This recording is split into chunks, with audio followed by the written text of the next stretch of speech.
Takk, góðan daginn.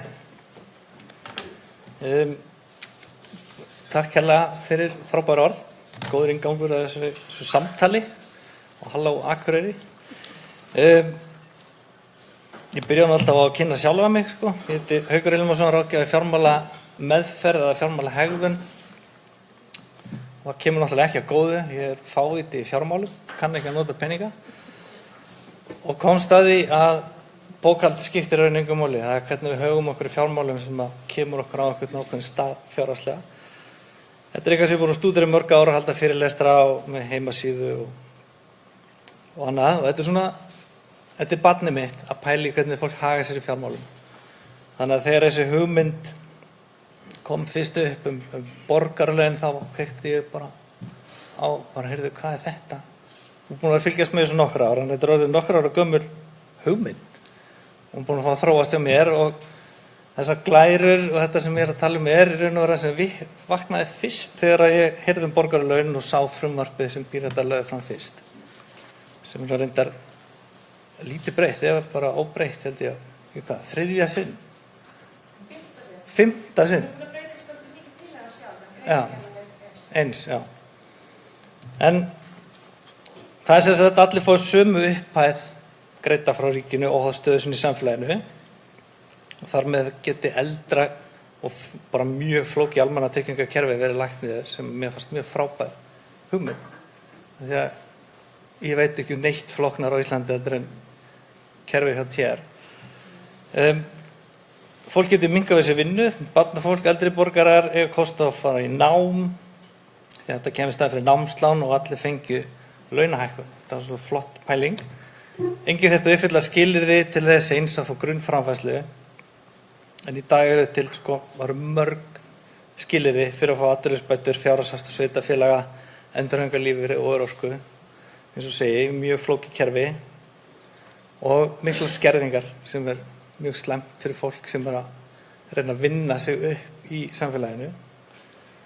En borgaralaun myndi eyða þessu skilyrðum, fólk getur sleppt tökum á fjárhagslegu óöryggi og byrja að sinna því sem þarf að sinna. Þetta myndi tryggja þeim sem er lægst settu þessa skilyrðislausu framfærslu en kemur síðan sem bónus á tekjur annarra landsmanna. Og þarna fór ég að horfa á að nú kemur upp eitthvað ójafnvægi. Innkoma einstaklinga hækka 20% og þetta er einmitt launahækkun fyrir fólk. En þegar við kostum, eins og ég sá hugmyndina fyrst, að þetta kemur bara skilyrðislaus peningur til allra, þá hækkar allt. Það þýðir verðbólga. Það er bara, held ég, lögmál markaðarins að þegar að það kemur meiri peningur inn í kerfið, þá sjá kaupmenn, kapitalistarnir okkar, þeir sjá aura allstaðar og byrja að hækka öll þjónustugjöld og allt fyrir upp, fasteignaverð, matvara, húsaleiga, útgjöld, þeir fara upp. En að við erum komið með borgaralaun, allir eiga meiri peningum milli handa, þá höfum við efni á að borga hærra verð. Og við gerum það. Við borgum hærra verð vegna þess að við getum borgað hærra verð. Við erum komið með borgaralaun. En það er þarna sem ég stoppaði og hugsaði að þetta virkar ekki alla leið. Borgaralaun er frábær hugmynd en við þurfum að hugsa hana miklu betur vegna þess að þegar ég stillir svo svona upp að Palli öryrki með 237.520 krónur greitt eftir skatt fær borgaralaun upp á 300.000, það er 26% hækkun. En Siggi verkamaður með nákvæmlega sömu útborguðu laun, hann hækkar í 537.520 sem er 126% hækkun. Þarna sé ég ójafnvægi. Það er sem sagt borgaralaunin virka ekki til að bæta stöðu fólks sem er í velferðar- og félagslega kerfinu. Lífsgæðin aukast lítið með varaborgara, 26% aukning tekna. Það réttir ekki á stöðu langtíma skuldsettra bótaþega. Launamaðurinn fær eitthvað penning til að borga niður skuldir, sem er mjög gott. Það er ekki nálægt helmingur landsmanna sem hefur bara þarf á því að halda. En bótaþeginn, hann situr eftir þarna. Þeir stressa þá bara bruna ég alltaf í gegnum glærurnar. alltaf að tala eitthvað geðveikt með, en það kemur kannski bara seinna. Lögmál markaðarins, kapítalistarnir okkar. Ég er ekki mikill vinur þeirra, þó ég sé fæddur inn í sjálfstæðisfjölskyldu þá byrjaði ég að halla til hliðar og varð lengi svona vinstri sjálfstæðismaður eins og ég kalla það. Og svo datt ég bara yfir á miðju og hef eiginlega bara séð að fyrir okkur sem fólk, fyrir okkur sem manneskjur, fyrir félagslega þáttin okkar, þá virkar kapítalismen ekki. Hann virkar ógeðslega vel ef við erum fyrirtæki. En við erum ekki fyrirtæki. Við erum ekki bara drifin áfram með einhverju Excel-skjali, við erum drifin áfram með tilfinningum og að hegðunum og venjum. Þannig að lögmál markaðarins er svo gríðarlega öflugt hjá þeim að ég tel að borgaralaun, ef við köstum inn núna eins og hugmyndin hefur verið, bara inn sem innspýtingu til þess að rétta allt af í samfélaginu, þá kemur þetta líklega best fyrir atvinnulífið sem niðurgreiðsla á launum. Atvinnulífið mun geta lækkað launakostnað sinn með því að bjóða lægri launustörf og með tímanum mætti segja að borgaralaun fari bara að renna í vasa atvinnurekenda. Vegna þess að með tilkomu fleiri starfa á lægri launum verða til fleiri einstaklingar sem eru háðir aðstoðinni, þeir eru háðir peningum, vegna þess að þeir ekki vinna fyrir ánum, þetta er orðið eins og bætur. Og ég set alltaf spurningamerki sem sérfræðingur í fjármálahegðun, þá set ég alltaf spurningamerki við þegar fólk er einhverju leyti eða öllu leyti háð tekjunum sínum. Það er nefnilega aldrei gott að vera háður framfærslu annarra. Slíkir einstaklingar hafa, og í hlutfalli við hvað þeir eru mikið háðir fjármálum eða framfærslu, slíkir einstaklingar hafa skert ákvörðunartöku, minni ábyrgð og eru háðir skipulagi annarra. Að þetta snýst ekki fólki sem fær borgaralaun sem aukapenning, heldur borgaralaun sem þeirra tekjur, þetta sem kemur staðinn fyrir bótakerfi til dæmis. Og þannig að borgaralaun mun ekki, á mínum mati, jafna þennan hlut á bótum, heldur auka ójöfnuðinn, hefta fólk frekar en að frelsa það. Og ástæðan er þessi að við erum tekjumiðuð þjóð. Það er búið að eyða mörgum árum í að kenna okkur að vera neyslumiðuð þjóð. Þegar við viljum auka lífsgæðin okkar, þá er yfirleitt fyrsta hugmynd meiri pening. Það er þetta að vera tekjumiðaður.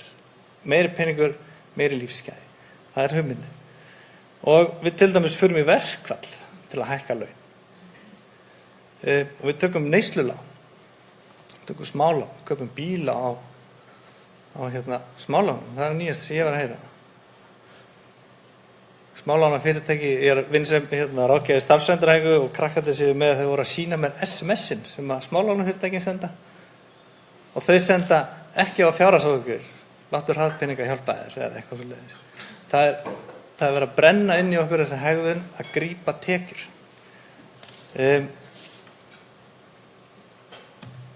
Og tekjum við það hugafar, eins og ég hef stúderað það, og hann var að lesa þetta í bók sem heitir Mind Over Money eftir Brad og Ted Klontz feðga, að við þarfum að vera peningar veita þetta öryggi, sjálfsvirðingu eða hamingju. Peningar og eignir eru eins og riddar á hvíta hestinum sem bjargar okkur og hjálpar okkur að finna jafnvægi. Og þrátt fyrir fjárhagslega hegðun, hindranir og skerðingar, þá teljum við samt að peningar séu þetta galdratæki sem að bjargar öllu. Og þegar við lifum með ójafnvægi, þá líður okkur eins og peningar séu galdratæki en ekki þetta einfalda verkfæri til þess að skipta á lífsgæðum. Svo tekjum við fjárhagserfiðleikar, eru kaupfíkn, söfnunarárátta, áhættu taka, spilafíkn, vinnufíkn og það sem kallað neyslutrú. Og ég sem ráðgjafi fjármálahegðun, ég fæ að hjálpa alls konar fólki og ég er ekki bara að hjálpa fátækum að fóta sig, ég er ekki bara að hjálpa miðaldra heimilis eða húsmæðrum að hætta að eyða peningum hverjum mánuð á móti Smáralind. Ég líka að hjálpa bara stæðu fólki.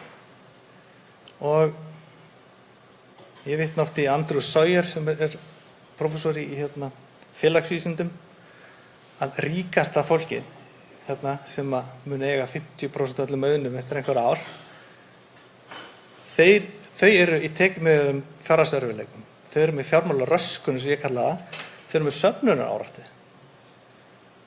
Hvað hefur einhver gaur sem á svo marga milljarða, hann mun ekki duga ferðir í Smáralind til að eyða þessum peningum, mun aldrei ná að tróða öllu sem hann kaupir inn heima á sér. Hann engin raunveruleg þörf fyrir öllu sem auð. Af hverju þarf hann allan pening? Þetta bara söfnunarárátta. Þetta óraunhæft. En þannig að fjárhagserfiðleikar ekki bara bundnir í fátækt fólk, líka bundnir við bara mjög venjulegt fólk og líka ofsa ríkt fólk. Áhættataka fjármálakerfinu. Getum við sagt að íslenska fjármálakerfið sé bara eitt stór spilakassi. Og að hegðunin svo röng hjá okkur, ekki bara í Íslandi heldur bara á Vesturlöndum, að ég tel að ef við hendum borgaralaunum inn núna, það muni hafa röng áhrif. Það muni ekki hjálpa þeim sem við erum raunverulega að horfa til, fátækasta fólksins. Að villan að horfa á peningana og aukna tekjur svo laust og við erum að fela raunverulegan vanda. Við erum ég kalli þetta velun. Við kaupum okkur eitthvað til að loka á raunverulegan vanda. Og við veljum skyndilausnir í fjármálum í stað þess að leita eftir undirliggjandi vanda sem kemur ójafnvægi fjármál. Þegar ég að hjálpa fólki í fjármálum, ég skoða aldrei tölur. Fólk kemur til mig með fullan ruslapoka af óopnuðum umslögum og ég sendi þau bara með þetta aftur heim. Vegna þess að ég hef engan áhuga á upphæð. Mér alveg sama hvað fólk skuldar í krónum. Það sem ég hef áhuga það af hverju skuldar fólk svona margar krónur. Og fólk velur skyndilausnir sem hærri tekjur vegna þess að það getur ekki svara spurningunni af hverju skuldaði svona margar krónur. Þannig að það sem við eigum að horfa á, mín tillaga, það að hugsa fyrst og fremst útgjöldin, að heimta lægri húsnæðiskostnað, heimta lægra matarverð, vext og kostnað í bönkum, lægra eldsneytisverð, lægra heilbrigðis- og velferðarkostnað, meiri lífsgæði fyrir sömu upphæð. Eins og við talaðum við förum í verkfall til að fá hærri laun, við erum að fara í verkfall til að fá ódýrari mjólk eða lægra eldsneytisverð. Neytendaverndin okkar þarf að vera öflug til að við fá meira fyrir peningin. Við erum ekki að fá meiri pening af því að kapítalistarnir okkar, þeir halda alltaf áfram að hækka þegar við fáum meira til að eyða. Leiðin okkar telja að vera að ef við lækkum, hvað gera kapítalistarnir þá? Við eigum að setja skorður á okkar eigin neyslu til að það hafi áhrif. Það er svona mín skoðun. Og svona, hvað er til ráða til að kasta þessu til stjórnvalda? Ef stjórnvöld vilja bæta samfélagið þá eiga það að berjast fyrir lægri útgjöldum. Bæta skattakerfið sem útgjöld eitthvað lækki. Ég skrifaði hjá mér hérna upp á grínið. Að snúa skattakerfinu við, taka alla bónusuna af ríkasta fólkinu og færa það yfir á fátæka fólkið. Að gera núverandi bótakerfi til dæmis skattfrjálst. Við dættum við satt kannski svartur húmor, en okkur má fátækur ekki fá kennitöluflakk til að losna við smálánaskuldir.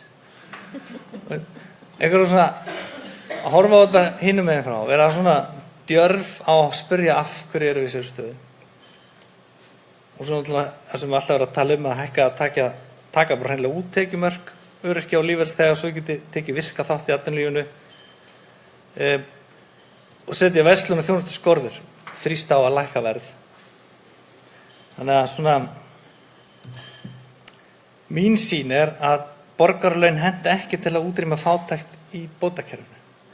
Bótaþegar, af því að þeir eru ekki að fá uppbót á laun, þá eru þeir að fá bara nýtt einfaldara bótakerfi en krónur til að bæta lífsgæði aukast ekki.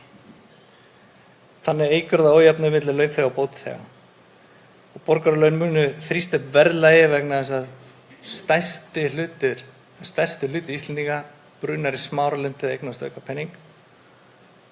og þetta mun gera fólk háð ríkisfé með tímanum. Þetta er svona mín sýn og ég byggi þetta á þessari hegðun sem ég hef lært með því að fylgjast með fólki gegnum árin. Ég er kannski alltaf fljótur að tala, það er alltaf leið.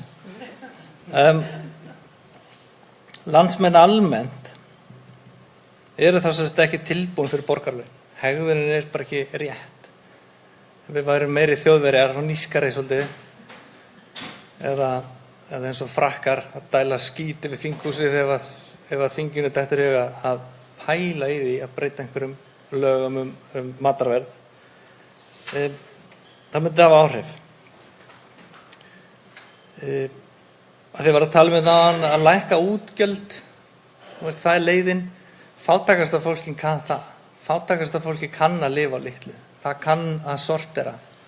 Það kann að sleppa tannlækni til þess að kaupa mat.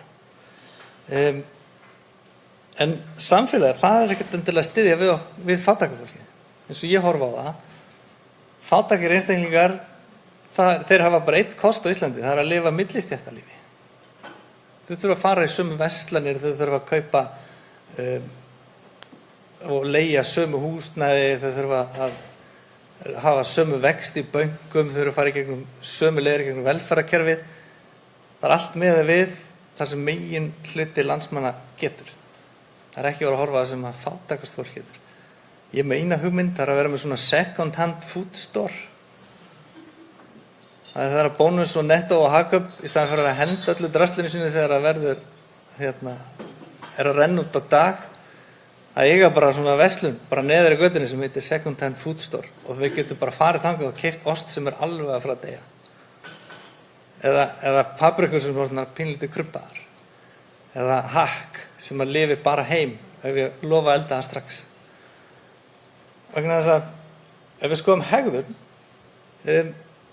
ég geti kannski nýtt mér þetta fyrst að þetta er brjálæðislega sniðugt, þetta er ógeðslega matur. En að því að við erum svo vön að lifa einhverju lífi aftur og aftur, að þá held ég að fólki sem er í dýru jakkafötunum sínum og reynsrófurunum sem kaup sér ost sem er alveg að fara að deyja, það hendur honum bara að það er gleymd að borðan, af því að það er vant öðru. Það er ekki vant því að kaupa mat og þurfa að drífa þessi að borða. Það er vant því að kaupa mat og hendur honum í ískáp og geima hann og hendur honum svo. En það vantar kosti fyrir fátæka. Það er engin stimpillar fátækur, ég sé ekki þannig. Ég sé fátækir eru bara á öðrum stað í sínu ferli og þau þurfa stuðning en ekki stimpil. Þess vegna þurfum við að taka á þeim þætti. Ég held að þurfi ekki að bjarga þessu venjulega Íslendingi, það þarf bara banna honum að taka smálán og eyða öllum peningum í smáralönd. Fátækafólki þarf miklu meiri stuðning. Og hérna tala allir fátækt ekki sem er mitt stimpil, heldur bara vegna þess að þetta er bara hluti þjóðfélagsins. Og þau eiga mjög veikan málsvara því miður. Yes, ég náði að tala allan tíma.